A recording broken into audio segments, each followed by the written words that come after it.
face. My tired face. I'm tired.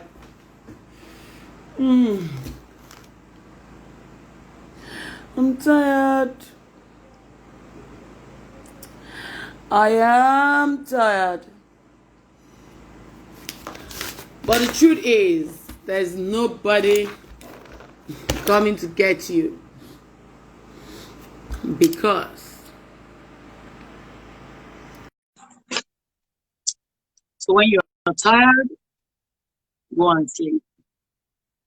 Sleep tight. Thank you for joining us. So I've sent an invite. Hello.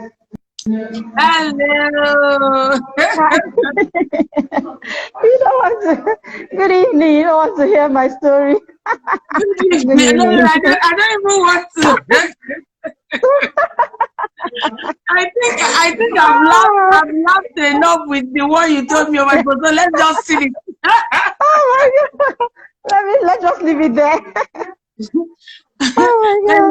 I hope it's not noisy.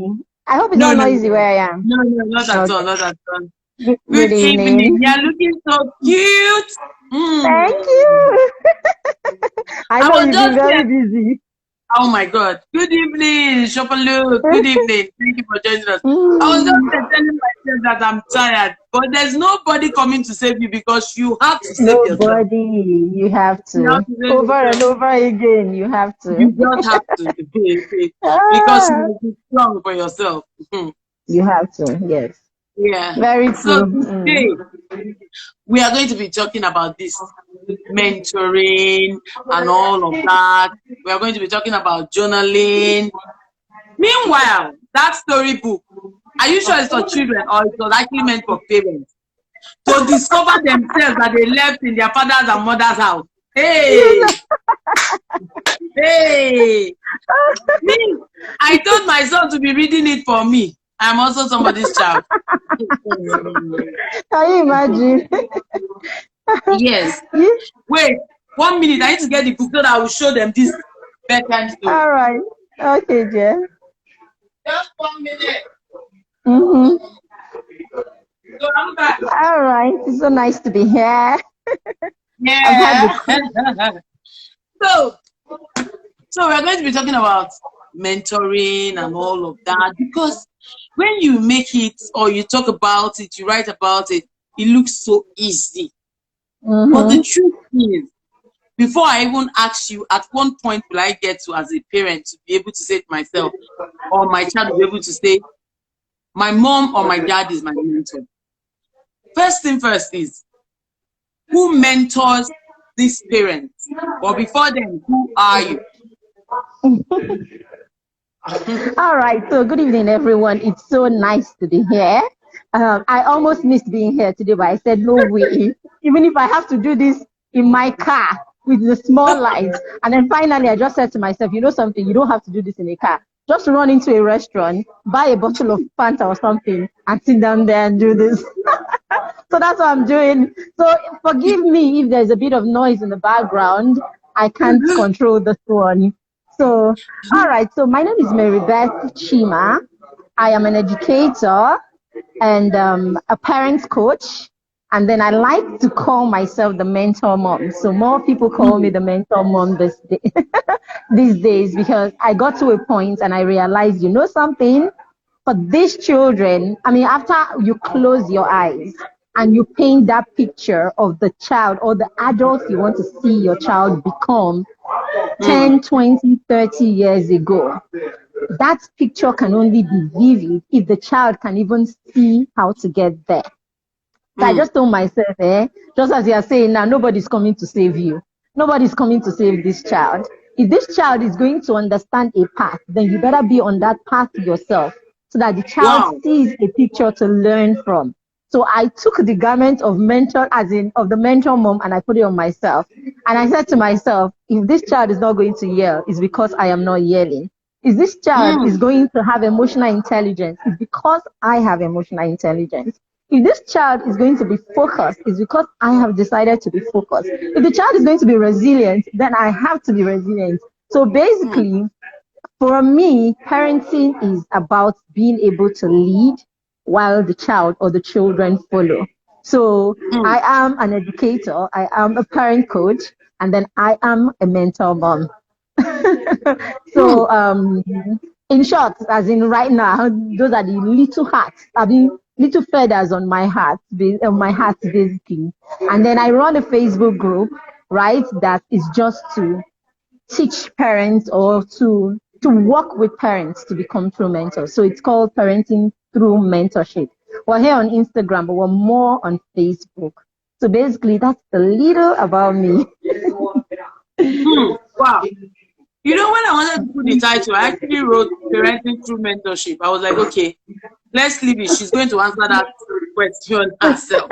By herself, right? Yeah.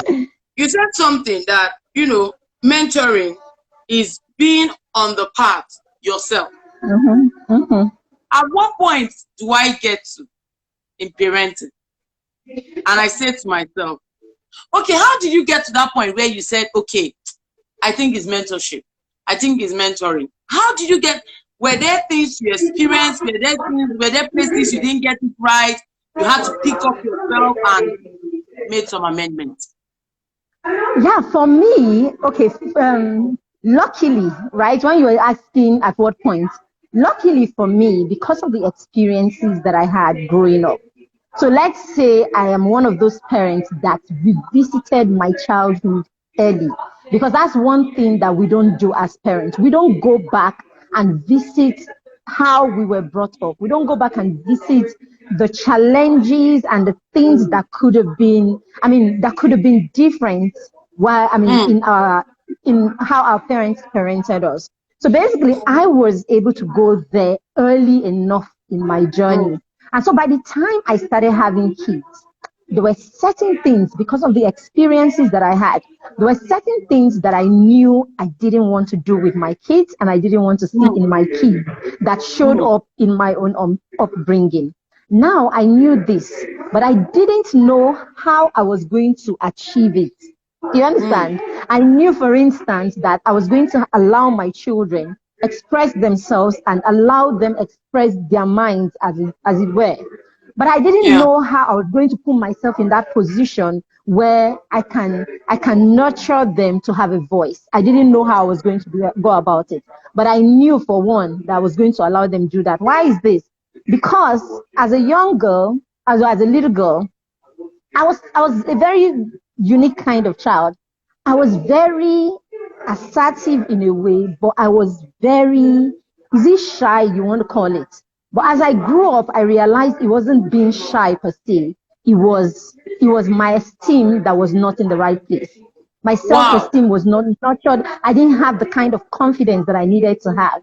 But then again, it was assumed that I was a quiet child. So in class, I was that child that was quiet and didn't make too much trouble. The one that, the one, those back in the day now, you will win the most quiet person in the class, like it is some great thing. They will actually give prizes term and you will win the most quiet girl in the class, right? I would win that. Then I will come first position, right? I'll come first position in the class. I'll win the most quiet girl in the class. But come and see me at home. At home, you couldn't shut my mouth. I was like, I will even say the one that is beyond me. So do you understand? So at home, So there was a dual personality there. exactly. So at home, my home was my safe haven. My home was that place where I could do as I wanted because nobody could say to me, stop. Do you understand? In Yeah. fact, my mother has stories. They would tell stories of how I would butt into adult conversations and probably tell an old person how, I mean, you are not, you don't even have money. You have two wives. You know the kind of nonsense, nyama nyama kind of talk. Yes, I could say all that at home, and they laughed about it. Hey, this guy, your mouth too sharp. Those kind of things, and that was me at home. In school, cold water, I would just be quiet. Yes, in school I was quiet and all of that. So it was a lack of self-esteem. I mean, my confidence level was not boosted enough. So even when I went to secondary school, I ended up with lab coats. I became a science student and all of that. Of course, it's not like, I was not a lodo. So I passed and, but I didn't have a business in a science class. Do you understand? But because everybody thought, you're brilliant. You're always coming first in primary school, even junior secondary school. You're always coming first and all of that. And naturally now you should be in A class or B class. That's where you belong. So I follow suit like that. Then at the end of the day, I went to the university where I could have just gone to do something, something around what was my easy. Do you understand? What was my easy? A place where I could have thrived and not just survived and been the best version of myself. But no, because everybody thought I should be here. Everybody thought I was this person. So I went along with that. And then at the end of the day, I ended up studying botany. I came out of school, all right, with a good result, not excellent, but at least with a good result. But I know now that I know there's so much more I could have done with myself. Only if one person, could see beyond, do you understand? Could see beyond the fact that I came first in class here and there, and somebody could look at the things that I was really interested in and then guide me or lead me or say to me, basically, I'm not saying that my parents were negligent or something like that. I was just saying they were present but not present. Do you understand? They were present but not present. So even before I became fully intentional, I knew that I was going to be present in a way that would allow my children be the best version of themselves. So that's how I got there, and I got there even before my children came. And I say to myself, I think my children are a few of the lucky ones that had parents who could evaluate, or a mother that could evaluate herself and all of that to that extent. But even at this point, it wasn't like I could say I was fully intentional. I will slap and beat you if you do anyhow. Do you understand? But hey, in this aspect, I knew where I was going to, And so because I had somewhere for my journey to begin, it was easy for me to learn, unlearn, and then relearn, and then add more to the knowledge that I have and all of that, and then express it enough to get to the point where I am right now. Of course, and I'm still a work in progress. Of course, I'm still a work in progress. So as to the question, at what point should you become that mentor parent? At the point where you're able to come to terms with what you need to give your children for them to be the best version of themselves. At the point where you're able to you're able to look at yourself as a person and answer the question, am I enough? Right? Am I enough? Have I managed to bring myself to the right place to parent a child and help the child become the best version of themselves? At the point where you can spend money to buy data and listen to people talk about parenting, at that point, then you are ready to become a mentor parent to your child. So. Okay, when you are talking about this dual personality, I think some children actually, it happens to them in the school, they are chatterbox. At home, they are eyes water. And the truth is, how do we separate? The only thing we understand is that once a child is quiet, I think it's okay for some parents. So how do we become present and also show our presence? All right.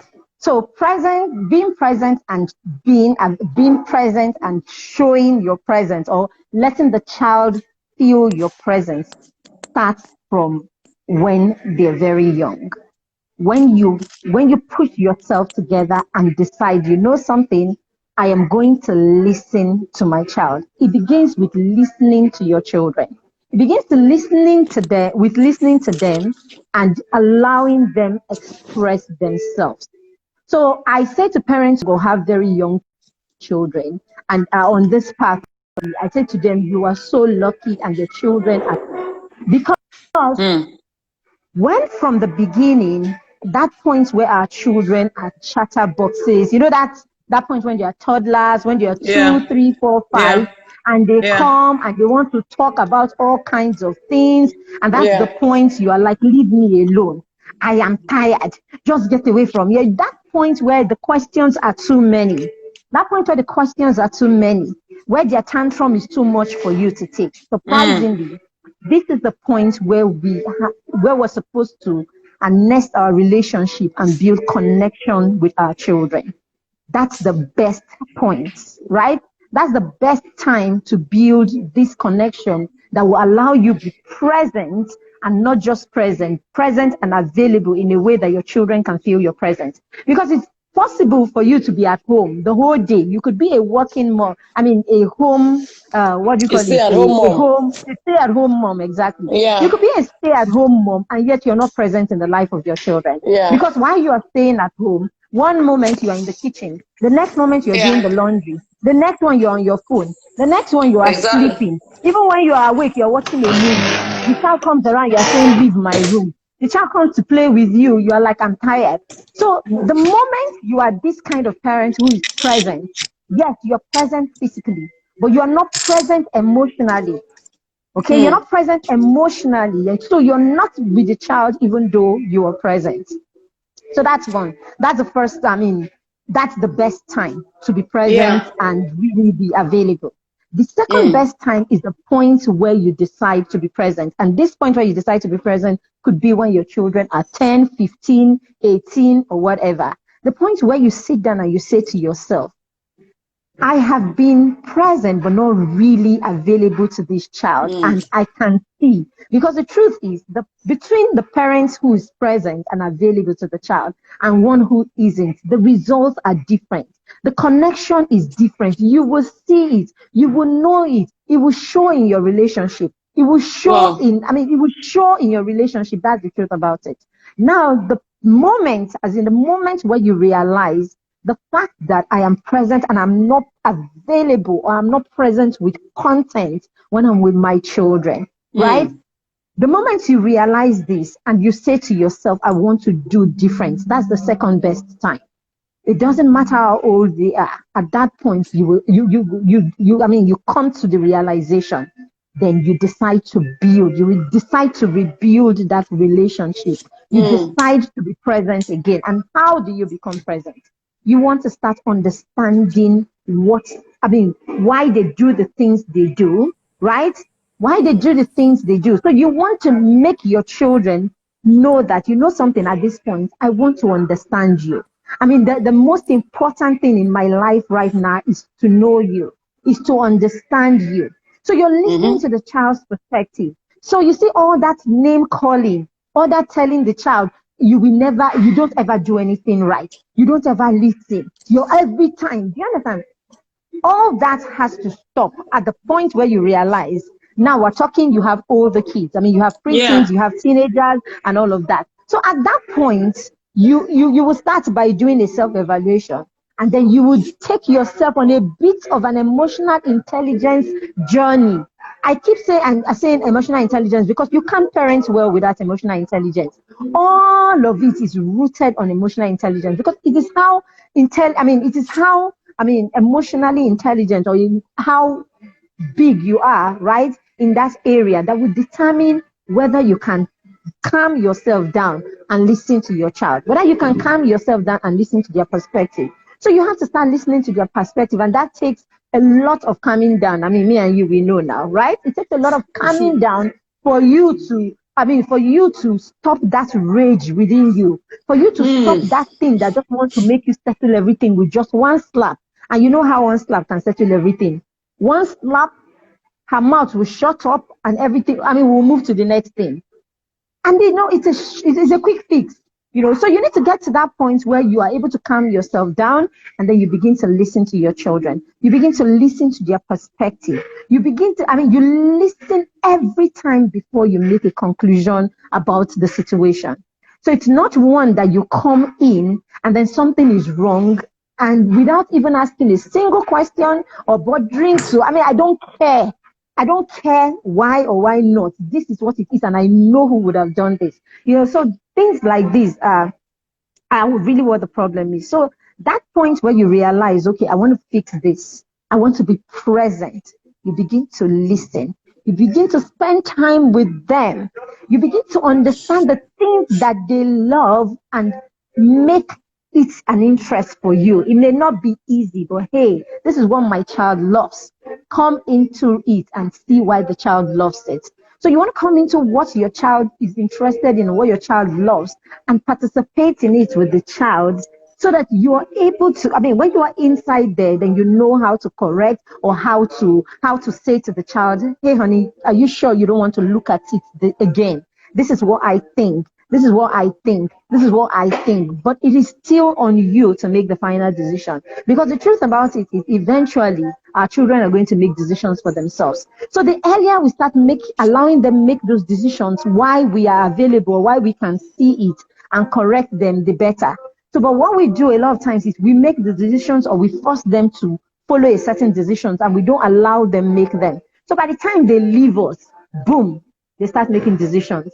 Meanwhile, these are people that had never made decisions before. So most times they will fail, or most times they will make mistakes. And we won't be there because we didn't allow them make those mistakes while they are with us. So 2 times. The first one is when they are as young as possible, you want to start listening to them, listening to their perspective, allowing them speak. When they need your attention, you give it to them 100%. Drop your phone down and spend time with your children. Drop your phone when you are talking with your child. I told somebody, every time I am on the phone and my child wants to talk to me, I tell the person on the other end, please, a minute, just 1 second. And I turn to the child and give the child 1, 2, 3 second attention. At least say to the child, sorry, darling, mommy is on the phone. I will get back to you. When we do things like that, as opposed to get away from here, can't you see I'm on the phone? Do you understand? Get away from here, can't you see I'm on the phone and all of that? The difference in you just simply saying 1 second. You're talking to your friend or whoever, 1 second, please.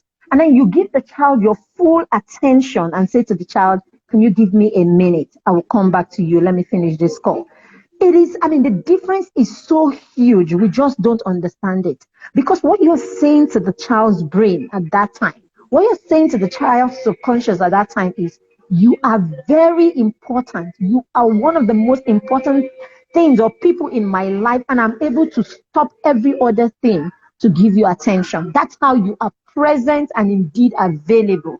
Do you understand? But we make the mistake of not doing that a lot of the time. So our children in their head assume that work is more important. Being online with our followers is more important. Talking with the plumber is more important. So somewhere in their head, they don't take that position where they know that they are the most important people in your life. Did you read? Make it with Gigi said, I might as well throw away the phone. My children want to talk 24/7. So no. So that's where the balance is now. The balance is okay, at least, hey, I am on the phone, I will get back to you. And so when we keep doing that, we're training. When you drop the phone, at least you can say to them, there are times mommy needs to be on the phone, right? You need to understand that. You will notice as they grow older, they will understand. I have 2 kids. One of them is 11 and the other one is 5. My 11-year-old walks in and he sees me, I'm having a session. He just does this and then he walks away. Or he writes a note and slips it on the table and walks away because he knows. My 5-year-old, it took us over a year. It took us over a year for her to get to that point. When she was 3 and 4, she would fly and come in. Mommy, let me see. Who are you talking to? Do you understand? Even when I'm having a session. Mommy, do you understand? But after that, I would take a second from the live session or something. And I say to my audience, 1 second, let me attend to my daughter. And I tell her mommy's coming, okay? And all that. So with time, after the session, I will go and I'll talk to her and tell her, okay, mommy has to shut that door sometimes and be in there. So what I started doing is before I go in for the session, I would say to her, mommy is going to have a session right now and I will need at least an hour. Please don't come in. You understand? Please don't come in. But bottom line, what we're trying to say is you want the children to understand that they are important, right? You want them to understand that they are important. When you are present, you want to be present indeed. Do you understand? Now, when you are like that, you are able to see and you're able to know a lot about your children. Because you're present in their lives, you're able to know when something is wrong. You're able to know when something is really wrong and they're not even talking about it. You understand? And then you're able to see the things that they are interested in, even without them knowing that they are really, without them knowing that, this, sorry, 1 second. Sorry, 1 second, please. Okay, I was saying, so sometimes without your children even knowing, like I was talking about me growing up and my interest and nobody really, helping me foster the things that I was really interested in. They were just seeing what they wanted to see. Do you understand? Exactly. But when you're very close to when you're present, when you're with them, you will see the things amongst all the many things that they do. You will see the ones that come up consistently. You will see the ones that they do and they love doing. You will see the ones that they do freely without you nudging them. So you'll be able to you'll be able to like figure out, and then you begin to create.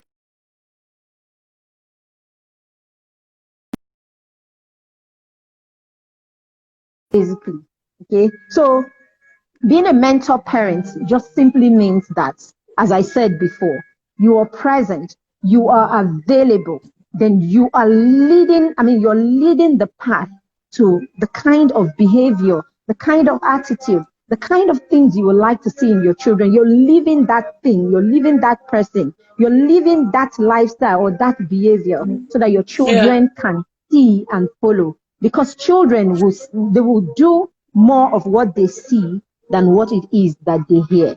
That's the truth about it. All right. There's something I wanted to ask you, when you were talking. You said we should go back, we need to visit our childhood because there are things we didn't like. And that's the honest truth. There are things we didn't like. I myself, there were things that I don't want to think about it. I don't want to remember it and all of that.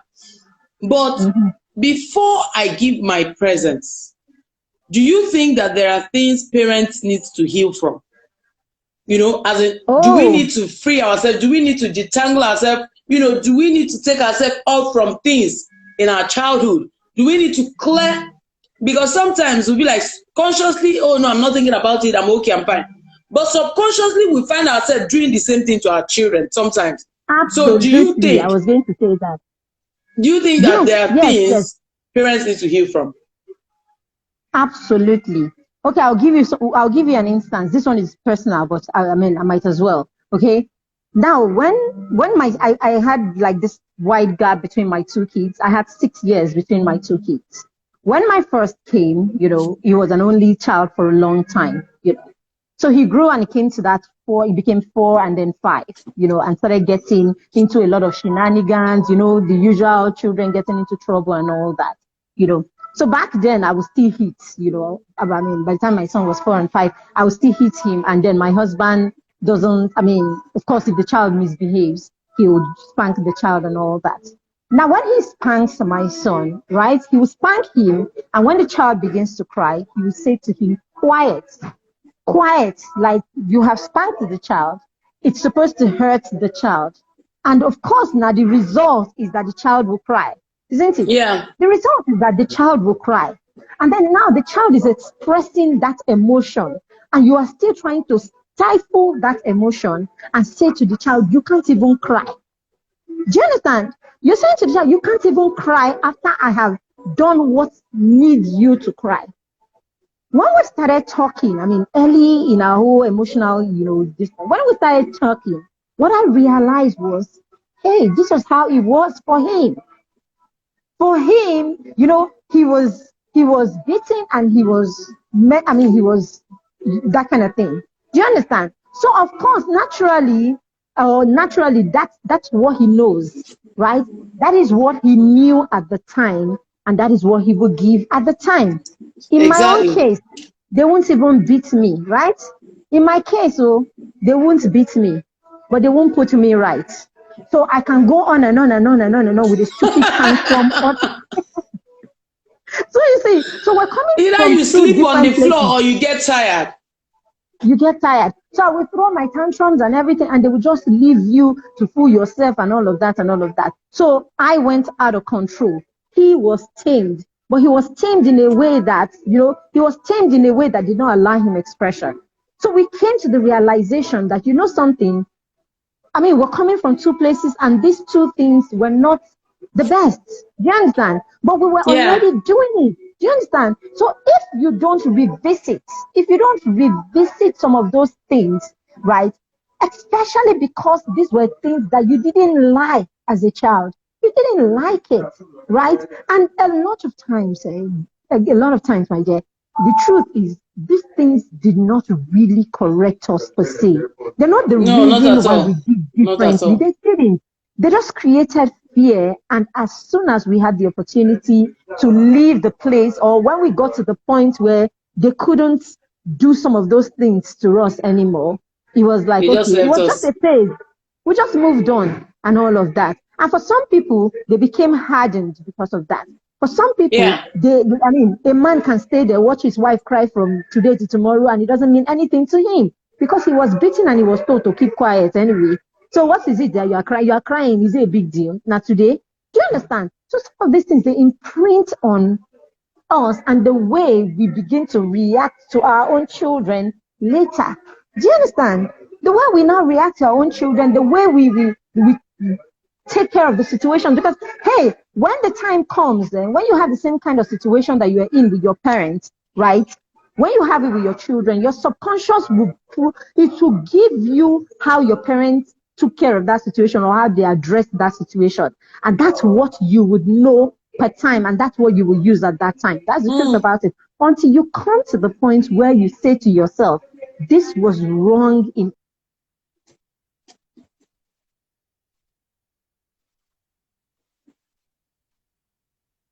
network. Just be nice, because this is getting interesting.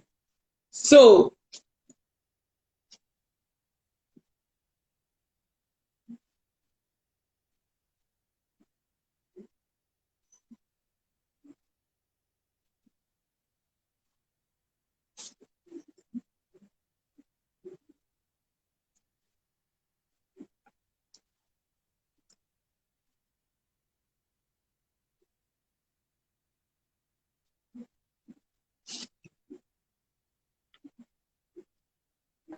the truth, but you must come to the point where where you're able to deal with some of those things from the past.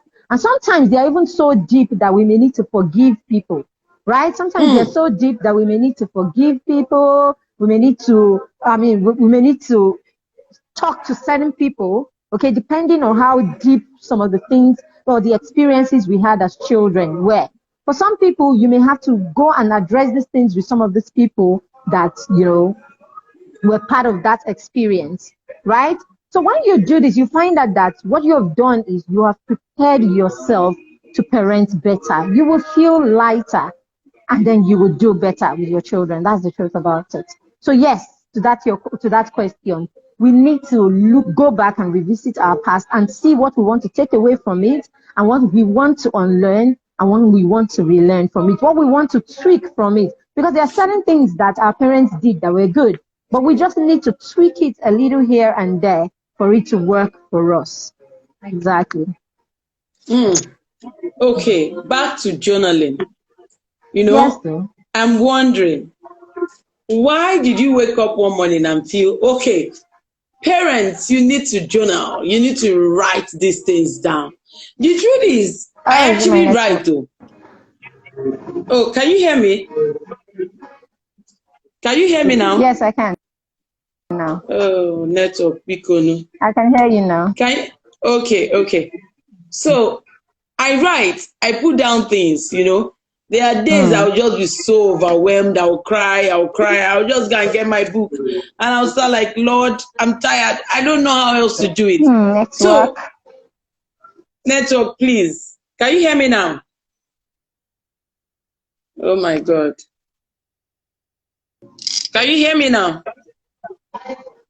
I can hear you. I can hear you. Okay. So, why do you feel parents should journal? What are we writing? Who are we writing it for? Why are we penning these things down? Why don't we just live our life and go? When I got that, I was like, hey, Okay, this one is all the secret secondary school diary. What are we going to be doing with all these things?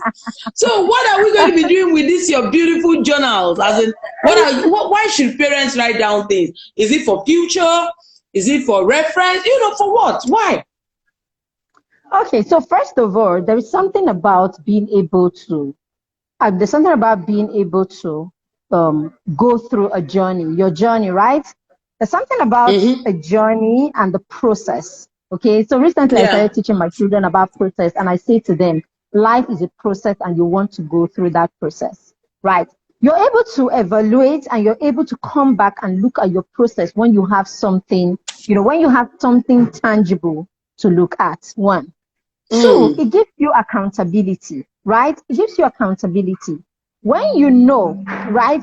When you know that there is this that I need to do, right? And you know that, okay, I will need to record what it is that I have done today. It helps you do that thing, okay? And now if you look at that journal, you will realize that that journal is just not every other, it's not like every other journal. It's not just open it and write what happened to you today. Now, why did I come to that journal? Why did I put it at all? As I said to you, I was that child though. I came first in class, I came first in class from primary 1 to primary 6, even up to like JS2 and JS3. I was coming first in class.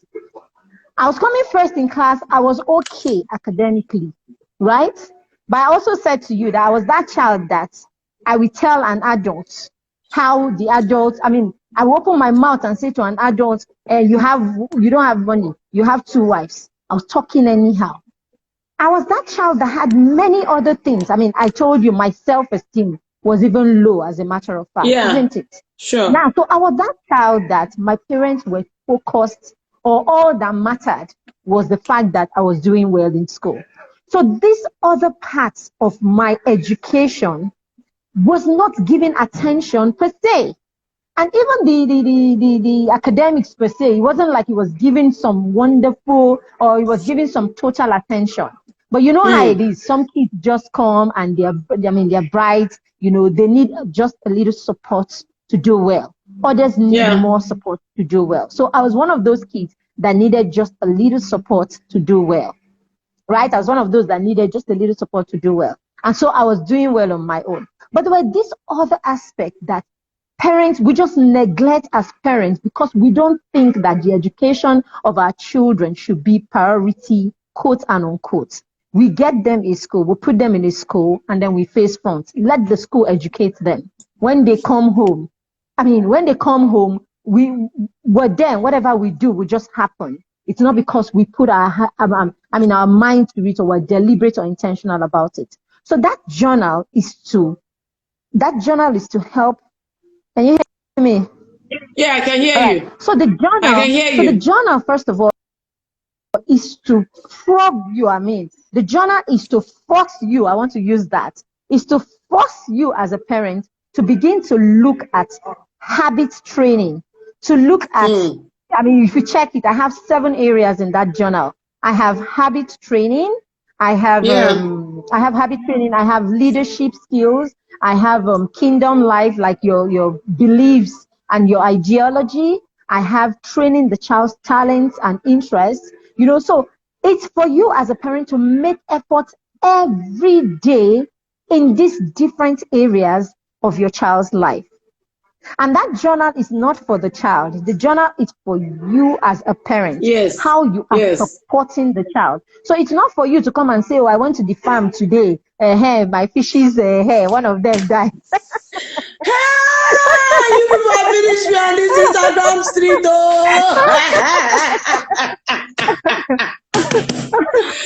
Oh my God.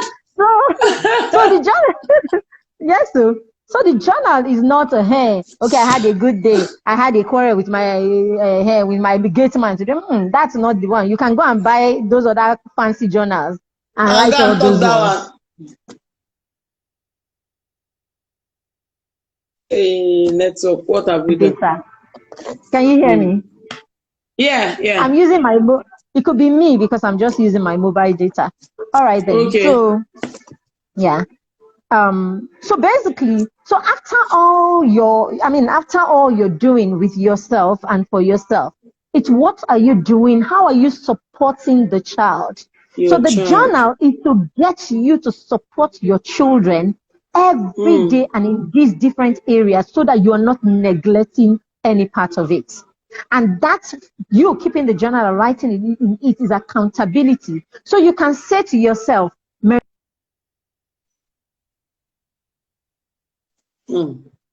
Amazing, amazing. Being accountable for your child's learning beyond the schoolwork. This network has to respect. Yes, Abba, then you're able to say to yourself, I have been able to work with this child, this month. I was able to help the child in, where spirituality is concerned. I was able to help him with his academics. I was able to train the habit. So basically,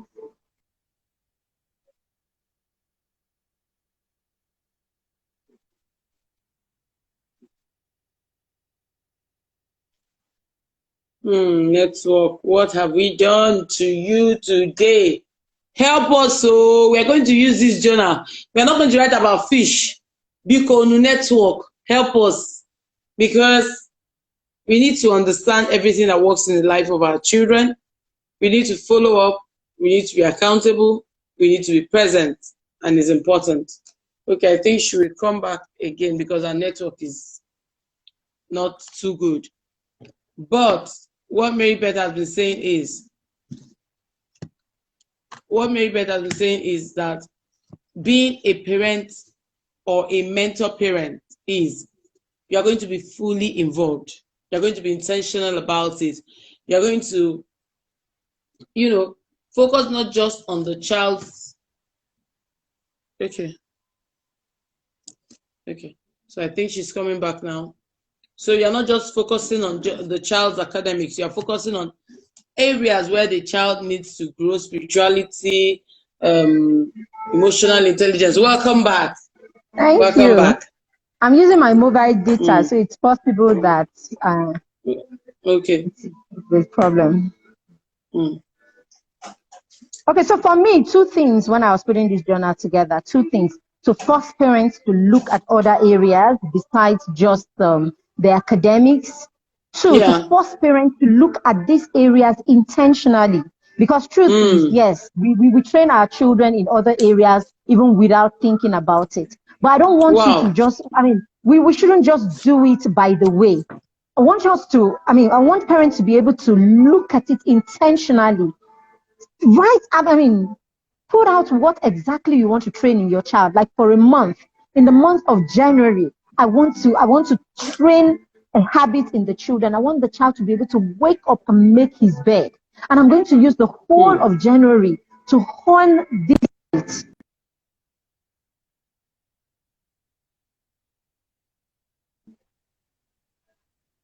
Yeah, I'm hearing you. I'm hearing you. I want to take the whole of January to hone this habit in this child. So every day I'm going to give the child soft reminders. I'm going to remind the child before he goes to bed, hey, Sneaky, when you wake up tomorrow, would you remember to make your bed? We're going to do that every day. We're going to do that every day deliberately, use different tools, do different strategies.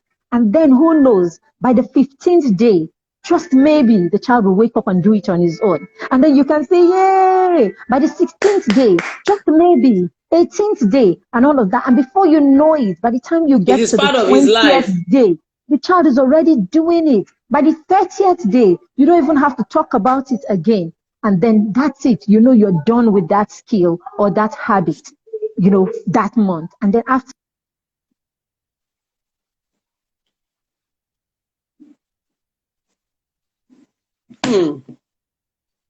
being a mentor mom or a mentor dad, it is not just an easy journey.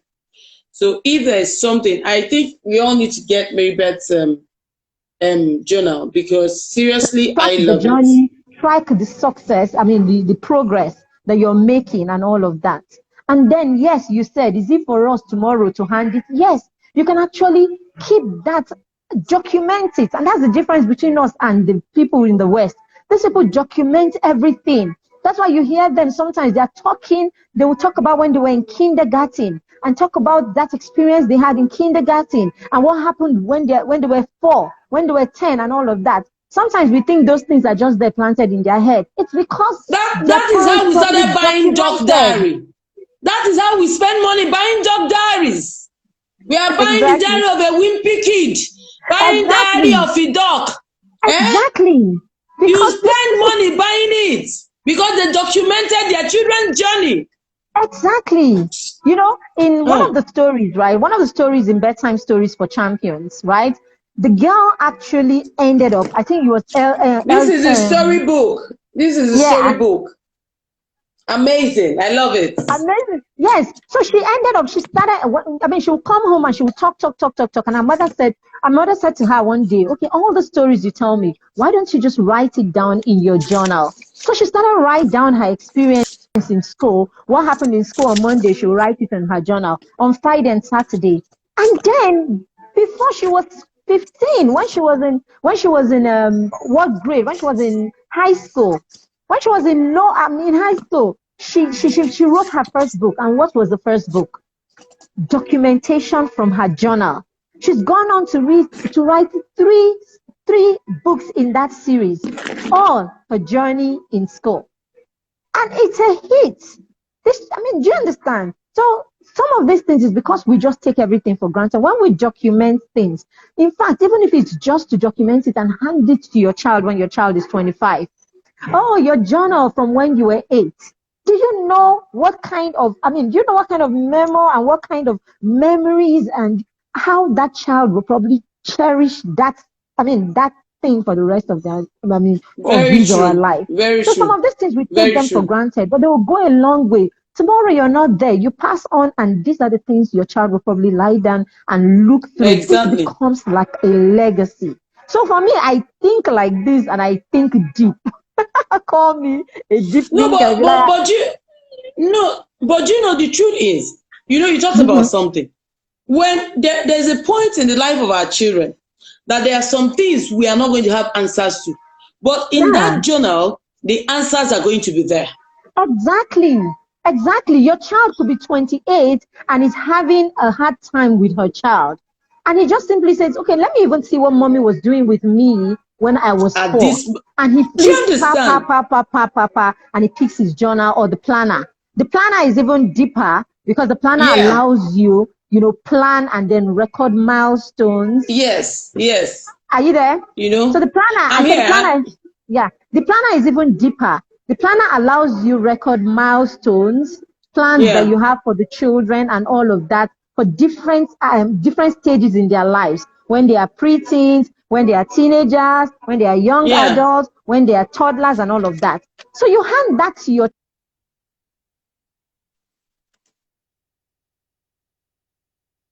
what I was doing at this. This is the child knows what happened. At what point did I have my first this? Did I have my first that? This date happen? These people talk about it and they remember when they took their first step. You think the child remembered? No, it's because the mother had it somewhere. It's because his mother had it, journaled it somewhere. And then he has access to that and he can say, oh, I actually started working when I was 2 or when I was this. And we're like, hi, these Oyibo people, how do they know these things? No, it's documentation. Exactly. So for me, documentation, documenting your process, making it a legacy for your children in the future, accountability, and then forcing you to become intentional about your journey and the things you do with your children. The things we give our energy, the things we give our time, the things we're intentional about will always grow. They will always grow. And the person who gives energy to parenting and gives energy and all of this intentionality, I am telling you, I say over and over, I make bold to say, you can never have the same results. If you're going to do parenting by the way, like instinctive, naturally, I'm a parent, I will give them food, we will talk and all of that. You that is doing that and the person who puts all of this extra into it, you can never have the same connection with your children if you're doing it for real. Never. You can never have the same connection. You can never have the same story. You can never have the same easy. And you can never have achievement, the same process. Right, you can never have the same achievement. And then more than anything, it's for the ease of your journey. Because when you are deliberate about these things, you pay attention, you do them, you find that by the time your children are teenagers, you won't struggle with a lot of things that other parents struggle with. You won't. You know, if you see in that planner, you will see your family policy, you will see your family policy, vision, you see you see your vision, you see your mission, you see all of those things. So imagine that you have this, your children know about it. You're dealing with these things with your 4-year-old, 8-year-old. You already have a plan for them. They know the plan. You sat together, you talked about the plan, you pray about the plan. It comes up in your conversation. By the time the child is 16, Nane, the child will not be confused. There is a plan. Oh, because the value already has shown the child. This is the vision board. You know, I think that planner, what I love about the planner is that it keeps you on track on what your family DNA or what your family code is. So you don't go out of that family DNA, because the DNA keeps running in everybody that lives in the family, you know? Exactly. Yeah. And then you see another thing, for me, another big one in it is you are all on the same page. The father, the mother, the children, whoever is close enough in your life is on the same page. And you have this document. We don't like to hear this, but it is the fact. One of us will die first one day. One of us will go to be with the Lord. If we go and the other person has something that we planned together, we keep moving you can take and continue the journey. Do you understand? You have something you plan together that you can take and stay on track. Consistency, that's the other thing. It creates consistency in the life of your children. We have planned this together. We have it documented. We have where we are going. It's a roadmap. We have where we are going to. So anybody that is significant in the child's life can simply just pick that planner and see, okay, this is what was planned. This is what was planned. And then the person will not deviate too far from what it is that's been planned. Even for the child, the child has heard this. We have talked about this. We have reviewed it year after year. Imagine that you sit down with your children. Okay, like I have sat down with my 10-year-old. We've talked about school. We've talked about secondary school. We've talked about what he would want to do when he's 16. We've talked about what he thinks of education. Now he doesn't have the full perspective. We're talking about university and all of that. He doesn't have full perspective. But hey, he has an idea. And then he has said to me, oh, I want to be an auto engineer. We have talked about how you can do that. Now I have something that I can work with. You know, I know what mentor to bring into his life. I know how to guide him. I know what books to buy for him. Just because I want to hone something that he already says is an interest. But the only way I can do this is because we have a plan. The only way I can do this is because we are having a conversation around this thing. So tell me how this boy will be 18 and he will now be confused when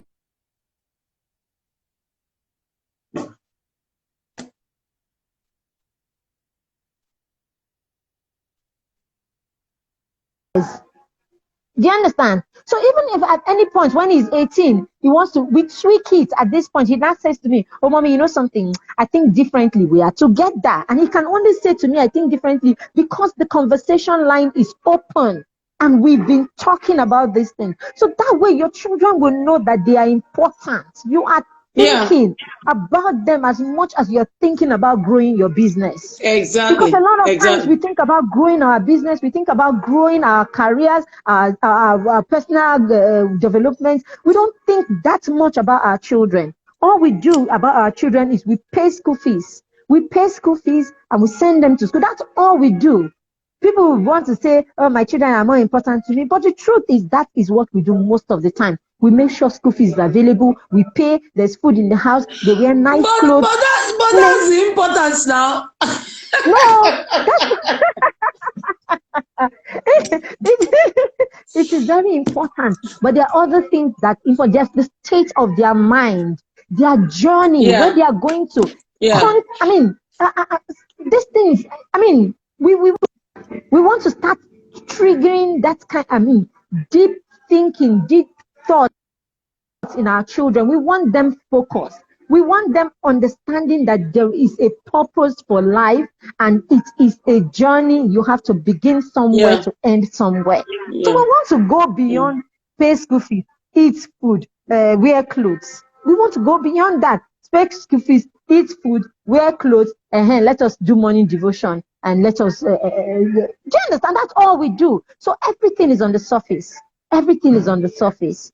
So what this planner will do, it will allow you to think beyond the surface. Do you understand? It allows you to think beyond the surface. It allows you to think of things that are ahead early enough, so that when you get to that stage, it is not a problem anymore. When you think, or you start thinking of family policies, what is acceptable, media, you start thinking about what your children can do with phones when they are 10, right? You start thinking about when you can have a phone, what you are allowed to do with your phone, what time you switch off your phone and go to bed. You start talking about this right from when the child is 7, 8, 10, 13. Please, by the time the child is 14, do you think you will have to struggle with you need to turn off your phone? You won't struggle because the conversation has been on. Policies have been made. Yeah. You have imbibed it yourself. They've seen you switch your phone and drop it and have a whole 30 minutes, 1 hour with them. So they will understand that this phone, God is not sitting in it. It can be dropped at some point. Do you understand? They will understand that it's not a big deal because they've seen you they've seen you act like it's not a big deal. So that our children are not controlled by gadgets and all of that. What I'm saying is, when we think about these things, we bring them up early in life. By the time our children become teenagers, we won't have a lot of the struggles that we have, because at that time, all we want to do is just give them orders. I say you cannot have a phone. I say you cannot have a phone.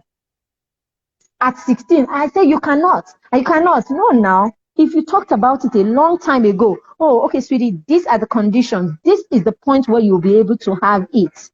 Do you understand? I had a friend. Let me say this before I run off. I left my husband somewhere, so I need to go and I know.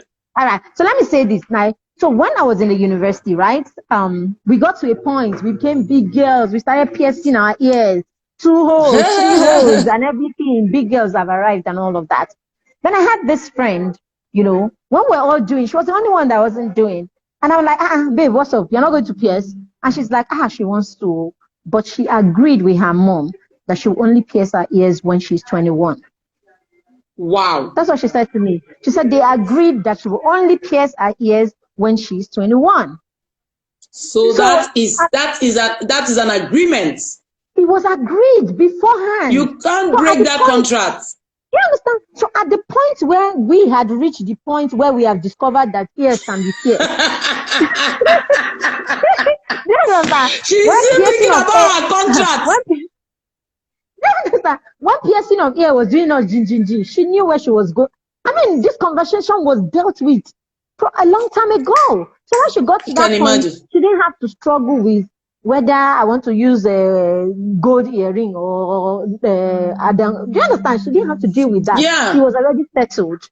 So that's the whole idea of the planner. Plan ahead. Plan about this thing. Plan for every phase so that you can teach along those lines. So when you get to that point, the children know the policy. They know what's been agreed on. They know what it is we have decided. Exactly. And you won't have the issues that a lot of parents have. So basically, that is it. Okay. The same friend, those times it used to be the phone booth. Phone booth where we stop after school and make phone calls. Exactly. We would escort her. We would escort her every day to the phone booth after school. She would place a call home. We will be there gisting. She's calling home because it was settled before she came. You call home every day. So after lectures every day, she will stop and she will make the call home. While we were there, the only time we'll call home is when we're broke. It is what it is. Yes. See the difference? Are you seeing it? Are you seeing? Because a parent taught. Do you understand? Because the parents realized that these conversations needed to be had. Do you understand? And they had them beforehand. So yes, while we were confused or while we were excited in 100 level, so they were excited. This child was happy, but she was not overly excited. She had a road map.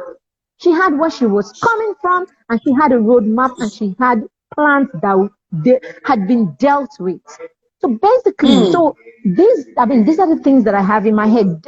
She doesn't even know how well, that's, I mean, now that I'm at this stage, she doesn't even, my friend doesn't even understand how well she inspired so much in me. At that time, I wasn't thinking of it like this. So at that time, I wasn't thinking of it like this. Sometimes we even laugh, like, now I beg, we want to go everyday phone call. You know, we thought she was the Jew one. Do you understand?